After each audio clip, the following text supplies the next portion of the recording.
Short chute leading to the final corner. There's the start of the restart zone. Shane Van Gisbergen is on it. The green flag is waving. They come off the final turn and address themselves to the start-finish line. We're racing at Watkins.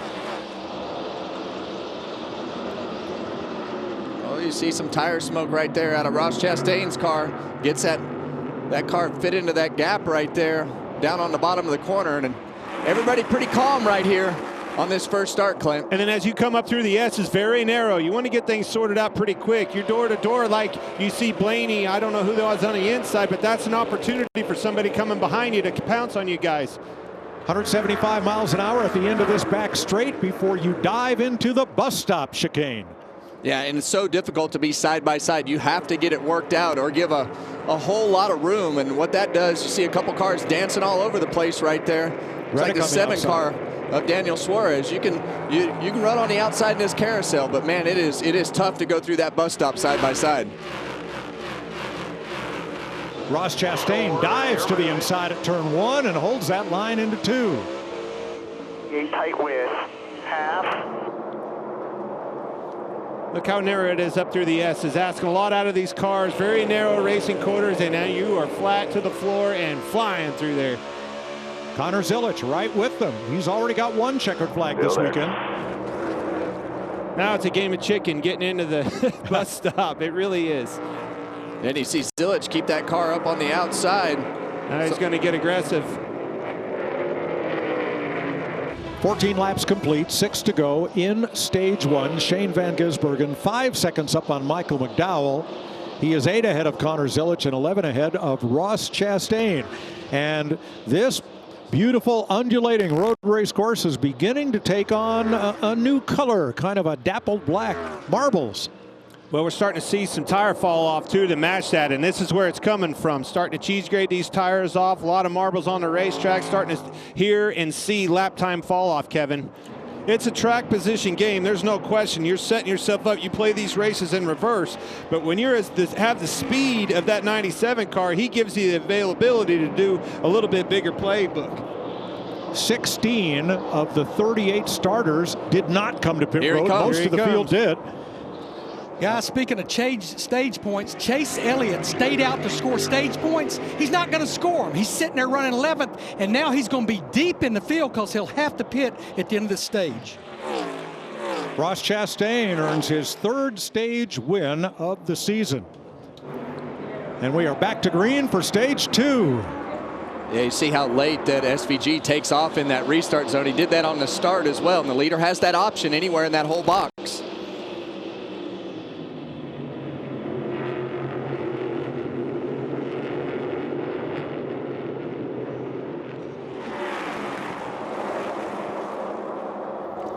Well, they were 3 wide into turn 1 back at 6th place. Yeah, and these are, you saw them out there cleaning the track a little bit, but this is really when those marbles come into play, when you have to run side by side through some of these corners. That is a very good point, Kevin. Those marbles that we saw on the outside, when you're too wide, you have to run through them, and it takes a while to clean those off your tires. It's not just a corner or two, sometimes even a lap. Yeah, if you get all 4 tires up in those marbles when it's we see some contact right there with Cole Custer and Carson Hocevar. More contact in the back. Zane Smith in the 38 and Kyle Larson. You see him. Larson is still in trouble. He's still struggling. And here comes Blaney way to the inside, and Larson shaking the car back and forth like he might have a tire or wheel issue. Or those marbles that we talked about. Yeah, good point on that, Clint. You know, typically you would shake the car around like that if you thought something was wrong, but with those marbles, and now he's still stuck in that second lane. No matter how they clean it up, you're still collecting all those marbles. Want to pounce on him as fast as I possibly can, try to make this pass. Here he comes to the inside. Then I want to go out there, stretch my lead out on him a little bit and start managing my tires then, but try to make the pass while you still have some goodie left in your Goodyears. as Van Gisbergen and Zilich are 1-2. Larry? Yeah, Mike, I've been looking at the data on Van Gisbergen in the 97 and Zilich in the 88 as far as throttle, brake, shift points. They pretty much are overlaying. But when I look at differential around the racetrack, they're pretty equal. But just like qualifying yesterday, where Van Gisbergen has the advantages, especially from the middle of the bus stop off. He gets through it and gets off a little better than Connor Zilich. Uh-oh. And there is the debris. What's that, Kevin? Well, it looks something has obviously blown onto the racetrack. Not sure where it came from. Well, we can show you. Oh. Whoa. Somebody's canopy or part like of their campground area went awry, and away it went. We're not in Kansas anymore, Toto. Well, yeah, but you see a lot of things like this in Kansas. That was like one of those wind tornadoes or something went through there. Yeah, and then it blows all the way out onto the racetrack. You can already see SVG down on the bottom trying to get work done quick. Here he comes. Yeah, and this is really when you'll start to see Riley Herbst get Whoa. outside 3 wide and got tagged from that middle car. Didn't know that they were 3 wide right there, it looked like to me. I think that was Nemechek was the meat and the sandwich there with Van Gisbergen on the bottom. And watch what SVG will be able to do going into that bus stop. Still double wide back there. More contact. Connor Zilich getting mired back in traffic. Didn't get through him quite as good as his teammate. See him just able to throw that car in there and make that pass. Tyler Reddick gets shoved wide, but Whoa, one around. That is William Byron. He gets hit by Blaney, and look at them scramble out of the bus stop. And show you what happened that ended up with William Byron turned around. yeah, we saw everybody get jammed up going through the infield. See Reddick wide right there. He hit the inside wall, and then you just see contact. I think it was Chris Buescher that got into Byron. Buescher was over onto the grass, come back up into the track and got into Byron. Spun him around, but even before that, I even saw Reddick side by side. I don't know if he clipped that inside wall, but he was oh so close. And those last few replays, I mean, that's really just, that's middle of the pack racing. I mean, there is contact. There are things happening. People sliding in the dirt. Look at that, Clint. I mean, just absolutely demolished the 71 car with the tire advantage as well. But as we saw from yesterday in qualifying, and we've seen as he's going through traffic, he's just able to manage the brakes and drive in further than anybody to make those passes. Larry, coming to the stage end here, will anybody flip this stage? What do you see here? Well, if you're back in the pack, I don't see why you wouldn't and get fresh tires, but you're going to have to come this time. The 97 is pretty convinced the 71 is going to flip the stage. He can run one more lap. He can run to 2 to go. SVG got to pit road. He's been in control of this race the whole time, Mike. He's got a new one to hold off now, though, with Reddick. Off the final corner for the final lap of stage number 2. Shane Van Gisbergen gets his first stage win since the Charlotte Roval last October. Reddick, Gibbs, Dillon and Busch 4 and 5. Buescher the first Ford with Cindric right behind him. Reddick putting the pressure on him. Let's see what he's got. Yeah, when we interviewed Tyler Reddick before the race, I mean, you could just hear the confidence as you see just a Congo line of cars back here, just nose to tail. Well, Chastain went after Briscoe side by side going into the inner loop, and there he got the spot. So move Chastain up to 9th. There is some debris on the surface. Welcome back to Watkins Glen, where Joey Logano has had trouble. He's lost a tire. Yeah. And it ends up on the track, and the yellow flag waves for the 4th time today. Yeah, and I think that the tire is actually against the guardrail, but that rocker panel, Mike, was coming apart so bad, I don't think they had any choice but to throw the caution. See that left front tire right here. I don't know if it was down before he got onto the brakes, but it looked like it was. Yeah, Randall Burnett just told Connor Zilich, don't worry about him. He's trying to bait us in the run hard.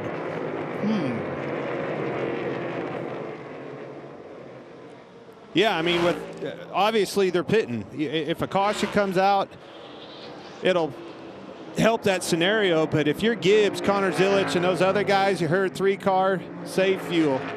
I mean, if Let you're him run. Yeah, if you're Connor Zilich and Gibbs, right? If you're Connor Zilich, the only car you're racing right now is Ty Gibbs. The rest of these guys are pitting. And now he's in your windshield. Next car.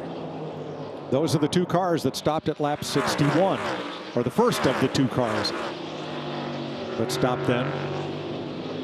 Briscoe having a look inside Dillon. They also stopped at the same time. And here comes Allmendinger on Tyler Reddick.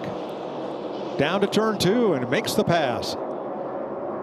29 laps to go. Tyler Reddick made a pit stop because he thought the contact between Josh Bilicki and Catherine Legg would bring out a caution. It has not. We stay green. Van Gisbergen with 5 seconds on A.J. Allmendinger. McDowell right behind. And the 45 of Reddick comes back on track in 34th. Yeah, I think they took a little bit of a gamble right there for that little spin of the 78 car, Catherine Legg. So he was in trouble too, though. Don't forget he had slipped up and dropping spots. And his teammate is on pit road now, Bubba Wallace. Here's Connor Zilich's radio. Still need more if we're going to have to make it to the end here. That was a 4.45. Need like a 4.6 though on average. Oh. McDowell is in. Here he comes. Here he comes. The leader, Shane Van Gisbergen, is going to pit. He's led 67 of 75 laps so far. Saving us, man. We're still not great. We still got to save, okay? Okay, I'm trying to win this race, and you want me to what? Save gas? But he's able to do that a little bit more than Gibbs is. Being able to follow him, be in his draft, be able to use, save when you want to instead of when you have to, like Gibbs does. And I think this time is only going to get easier as it goes. Their tires are wearing out, they're saving fuel, and his tires are fresh, and he's going to roll. And these spots aren't so, tight together. He can onesie-twosie them as he goes instead of having to pass 3 or 4 of them and get mired back. 13 laps to go. He's now just 12.5 seconds back. That's exactly what I was saying. So it's within range. Oh, it was 2.3 seconds better that lap than our leaders. And NASCAR adding 10 laps to the length of this race for 2026 has made this a real nail biter. Yeah, it was always a little bit too short. And I think the way that it made this pit window and the way that it made this scenario today to have this pit sequence work out the way that it did, I thought that they were crazy on this 97 car with the way that they pitted, but man, has it worked out. Whoa. He's got a right front down. Told you. He's done. Slid it one too many times. Not pitting. Gibbs is a sitting duck. This is a lot of racing left.